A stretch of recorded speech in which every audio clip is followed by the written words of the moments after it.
Assalamu alaikum Türkmen portal web saytımızın mehriban tomuşçuları. Bugün biz sizin hayışlarınızı, tekliflerinizi göz önünde tuttuk ve dünyada en meşhur avtomobil brendlerinin bir hakkında, asorsi Cadillac hakkında gurrun vermeyi makul. Got me a Cadillac. I got me a Cadillac car. Got me a Cadillac. Look at me, mister, I'm a star. Cadillac, padşah yol verin. Bütün dünya üçün Amerikanın standardı. Dünya standardı Cadillac. Cadillac'ta oturup ödün milyoner yağlı düğü diyen yağlı şıgarlar. Elbette şu şıgarların hemmesini biz eşitliyiz. Ödün bunlar Cadillac. Pisperlikten küsünmeyen kampanyanın maşinlarını tanımayanına diye de o hakta eşitip görmediğiniz elbette yok bolsa gerek deyip umid ediyoruz. Bu brendin dörüşü, meşhurluk kazanış hakkında bilesiniz geleyen bolsa mehruarlar bizim bilen alın. Biz şu acayip portatlı gepleşimde başlayalım. 20. asrın başlarına avtomobil dünyasına täze ideyalar dörep başlayan. Detroit bolsa Amerikanın yollarını öz maşinlarından doldurası geleyen injenerleri özüne çekкен eken. Onların içinde bizim şu günkü gepleşimizin baş kahramanı Henry Linald'dan bar eken. Şol döwürlerde eýýäm ol özüni ökde injener mehanik diýdirmegi başaran adam bolupdyr. Leland, Vermont ştatyna bir fermada dünýä inipdir. Fermada doglan çağan bar alady mal gara bolajak ýaly. Geljek injener bolsa elbetde düýünden gyzykýan zady tehnika we mehanika bolupdyr. Ol dürli zawodlarda işe girip özüne tejribe toplapdyr. 1861-65 ýyllarda demir gazyk bilen Gunartanın urşundan öň Connecticut ştatyna barıp Springfield'daky ýara fabrikinde işläpdir. Soň bolsa ol belli Samuel Colton elbette kampaniýasynda işlemeli bolýar. Kimdiginem bilýäs. Şol döwürlerde ýara zawodlary tehnik taýdan iň ösen kärhanalar eken. Şol ýerlerde Leland önümçülük ýokary derejesiniň hemem dol derece laýyk gelmek diýilýän zadyň nämedigine düşünipdir. Meselem, zawodda 1000 san tüpeň bar bolsa, şolaryň biriniň çakmagy beýlik tüpeňlik islendigine gawat gelmeli eken. Ilki bilen ýara zawodlaryny enjam ýygnalanyna hemme bölekler bir-birine laýyk geler ýaly edip ýasap başlapdyrlar. Bu ýerde islenlik enjamyň bölegini beýleki ýeriniň bir bölegi bilen çalyşyp bolýan eken ansatlykdy. Lelandam zawodda bu zatlary aňyrýany bilen öwrenipdir. 1890-njy ýylda Leland öz şärikdeşi bilen birlikde Leland and Falconer adly kampaniýany döretipdir. Kärhana buğda işleyen maşinler hemem gemileriň hereketlendirjilerini ýasaýan eken. 1901-nji ýylda Oldsmobile kampaniýasy Leland'ın kärhanasyna awtologlar üçin 2000 sany 2 silinderli hereketlendirjini ýasady. Henry Leland bolsa diňe bir ýasap oňman ogly bilen birlikde onu häz kämilleşdirýär. Şondan soň Leland'ın ýani gerek bolsa awtolog öndürip biljegem elbette belli bolýar. Nesibesi onu hakykatdan hem awtolog önümçüligine getirýär. Geň galaýmaly oňa geljekki bäsleşi Henry Ford özü bilmän kömek etdi. Nädip? 1902-nji ýylyň martynda Ford öz maýa goýjulary bilen oňuşman täze açylan kampaniýany taşlap gidýär. Ol kampaniýa Detroit Automobile Company diýilip adlandyrylyp adyndan belli bolýaly. Awtomobilleri öndürýän eken. Öde gideni Ford öz öňkü ökde işgärine alyp gidýär. Onsoň kampaniýanyň maýa goýjularyny Leland'a çağıryp kärhananyň enjamlaryna baha berip, ýani baha kesip ber diýip haýyş edýärler. Olar kärhananyň şol durşyna satjak bolýarlar. Leland bolsa olary hiç satman, gaýta awtomobil öndürmäge arýar. 1902-nji ýylda 21 awgustda Ford'un gidenine 5 ay bolanda Cadillac Automobile Company kampaniýasy açylýar. Täze awtomobil kampaniýasy Cadillac adly awtologlar çykaryp başlaýar. Olar Leland'ın kämilleşdiren hereketlendirjiler goýulypdyr. Göräýme kampaniýanyň adyny kän bir ýetgeşme bolmadyk ýaly Leland Detroit şäheriniň adyny şol şäheriň düýün tutan adamlaryň adyna üýtgüdipdir. Ol adam bolsa elbette Antoine Lome de la Motte Cadillac eken. Cadillac ökde söwüşji garadan gaýtmaly adam bolupdyr. Gaty dogumly bolaýmasa, adam 25 ýaşynda ýeriň uluwjynda Fransiýanyň karol üçin täze ýer almaga basyp almagy gidip bilmeýär. Onuň basyp alan ýeri soň Louisiana diýilip adlandyrypdyr. Detroit şäheriniň duran ýerindäki aýlaga fransuzlar Detroit diýip adlandyrypdyrlar. Soň şol ýerleri inglizler basyp alan soňlar olar Detroit Cadillac'yň adyny bolsa Cadillac diýip götüripdirler. Cadillac öýde ýakynna aristokrat, aslym dwaryan diýip görünmerýän eken. Aslynda bolsa ol aklawjylaryň maşgalasynda dünýä iňden adam bolupdyr. Ýöne bäri Fransa ýok. ol yalan sözünü yüzüne batışa elbette onu tanıyan adam bolmansan Cadillac onson tanış aristokratlarının adını özüne alıptır. Yadını galan gerplerin birinem özçe çalakçılık uygulayıp öz gadim maşgılı gerolma dik görküdüpdir. Cadillac gadimi Dvaryanın keşfini şeyle bir canlandıran eken öleyin. Ona hemme kişi ınlanıptır. Ol wagtlar internette telefon bolmansan Amerikada hiç kim Fransa bilen habarlaşıp şol hakykatdan bamya düşünşmezlik bar diýip sonra banyklap bilmän. Men bu hakynda näme üçin size gurrun berýär mehribarlar ellemler. Soňlugy bilen Cadillac'ın maşgaly gerbi Cadillac awtologynyň emblemasyna, ýani biziň tanıyan nişanymyzy urlýar. Inaqy, Leland'ın maşyn üçin tapan ady şoğul bolupdy. Ol Detroit şäher bilen baglanşykly bolan soň adamlaryň söýgüsini çalt depkinne gazanma başardy. Leland bolsa Detroit dilenine adamlaryň göz öňünde Cadillac geler ýaly, onu hasam kämilleşdirmek üçin köp jan edipdir. Cadillac'ın önümçiligi şeýle bir ýokary derejede bolup durbolyn, ol öz döwründe Amerikada, belkem näpkirimçe tutuş dünýäde iň gowy awtology tapdyr. Detroit'in maşyny ýokary hili bilen tapapdyr. Olar ulanlanda näsazlyklar bolmandyr diýen ýaly maglumat.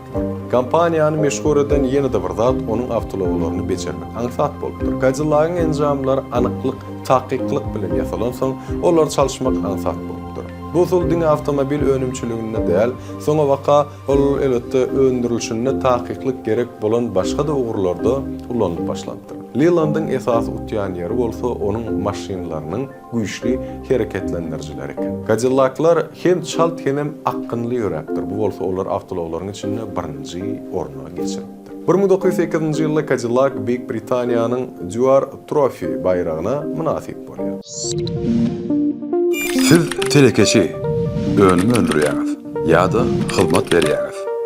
İşli üstünlük kazanmak üçin size näme gerek? Elbette mahabat. Ol siziň brendingiziň tanalmagyna kömek eder.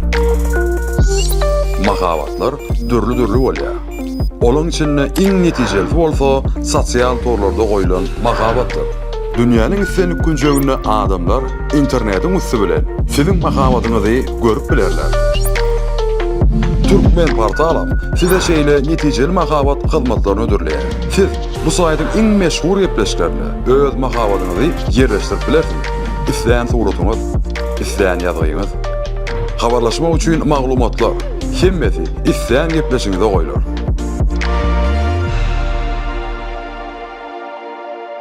Türkmen portal netijeli mahabat platformasy. Bu bayrak maşyrlaryň Oscara taplanýar bilýän bolsaňyz.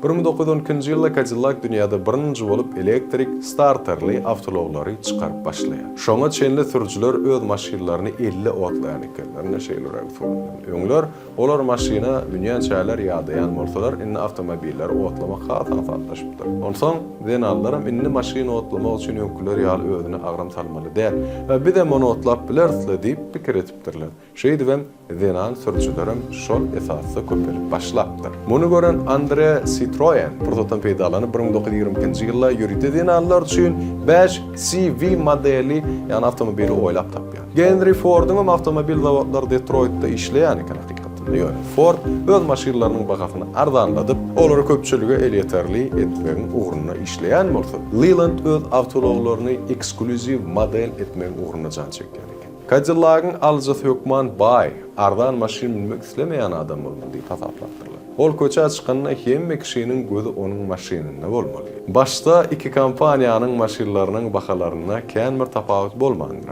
1904-nji ýylda çykan Cadillac'ın bahasy modelleriniň komplektasiýasyna görä $750-den $950 aralygy wagt döwre serede $1000 ýeten. Ford'un 1908-nji ýylda çykan modeliniň bahasy bolsa $800 bolupdyr. Ýöne eýär 1920-nji ýylda ola $300-400 düşüpdir. Ýene iki brendi deňeşdirsek, Ford epesi atlap öz awtologlaryny diňe gara renk döndürdi. Näme üçin? Sebebi gara renk basym uğrayan renk eken.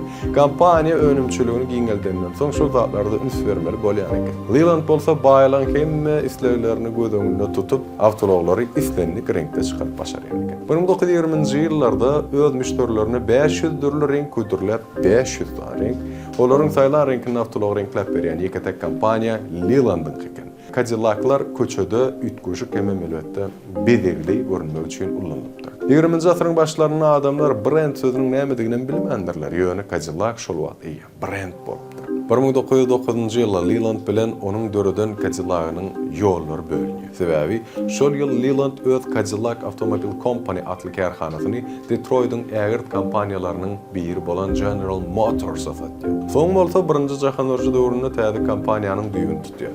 Ol öz kompaniýasyna Lincoln Motor Company dip at berýär. Näme üçin Lincoln? Sebäbi Abraham Lincoln Leland'yň ses berip saýylan ilkinji prezident bolupdy. Kompaniýa Amerikanyň Birleşik Ştatlarynyň harby howa güýçleri üçin uçurlaryň hereketlendirjilerini öndürýär. Ýöne uruşdan soň olara bolan isleg elbetde azalýar. Leland'am ýene lüks klass awtologlaryny öndürip başlaýar. Enni ol öz bir wagt döreden brendi ýani Cadillac bilen bäsleşmeli bolýar, öz-özüne konkurent. Baýlanyny çekmekdäki kynçylykly görüşde Leland Cadillac'tan asgyn gelýär dogry. 1922-nji ýylda ol pul ýetmezçilik sebäpli öz Lincoln Motor Company adly kompaniýasyny öz atdaşyna Henry Ford'a satmaly bolýar. Olaryň durmuş ýoly şeýdip ýene-de kesişýär. Henry Ford Lincoln diýen awtolog brendini kämilleşdirip gaty rahat hemem gaty gymmat awtologlary öndürip başlaýar. Ol maşinlary prezidentler münýär elbetde Lincoln. Leland bolsa ol wagta çenli 79 ýaşa hemem awtomobil önümçiliginden amakly çetleşýär. Ol 1932-nji ýylyň 26-njy martyna ardan çykýar. Leland'yň ady bolsa awtomobil taryhyna ömürlik gaýry. Ene biz Leland'yň durmuş ýoluny izarladyk.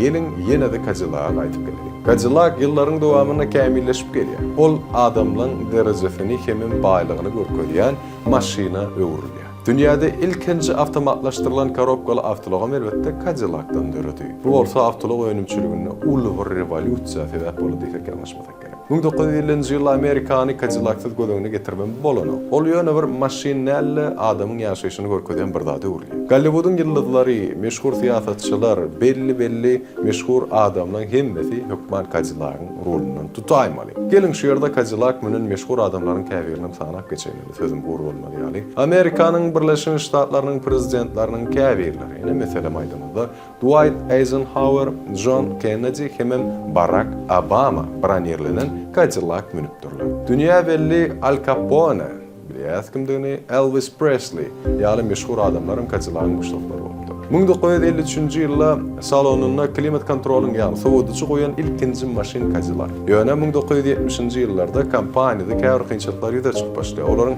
Ýaponiýada, Ýewropada bäsleşler köpelýär. Cadillac öz meşhurlygyny saklamak üçin döwre görä ýetgemäge mejbur bolýar. Kompaniýa awtomobilleriň sivil hemem Eldorado diýen ýaly modellaryny komplektasiýalaryny çykarýar. Cadillac'yň bu täze görnüşleri kompaniýanyň batmalygyna kömek edýär. Ýöne geljekde uly ýetgeşmeleri etmesen önümçiligiň pete düşükdi elbetde öz-özünden düşünipli bolýar. 2000-nji ýyllaryň başynda Cadillac öz imijini täzeleýär. Ussat dizaynerler onuň daştapatyna sungat derejesine getirmegi başarýarlar. Awtologyň täze CTS seriýasy çykýar. Kompaniýanyň esasan öňdewarjy tehnologiýalar täze maşinlary ornaşdyrmagy üns berýär. Cadillac howpsuzlyk ulgam hemem awtonom sürüş üçin iň gowy işlepdirlen awtomobil bolýar. Bu ýetgeşmeler ýene-de lüks klass awtologlaryň içinde Cadillac'y birinji ýere getirmeye başarýar. Biziň gündemimizde de elbetde Cadillac baý mirasy bilen täze innovasiýalar sazlaşdyrýan brendir.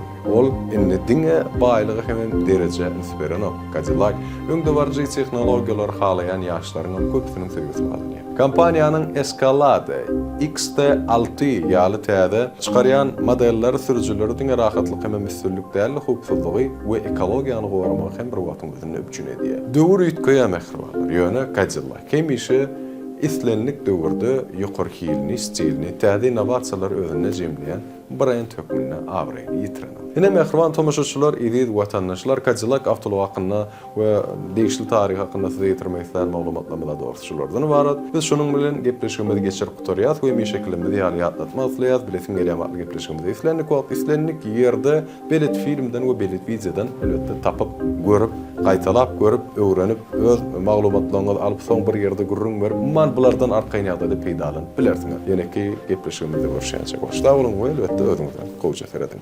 Başda.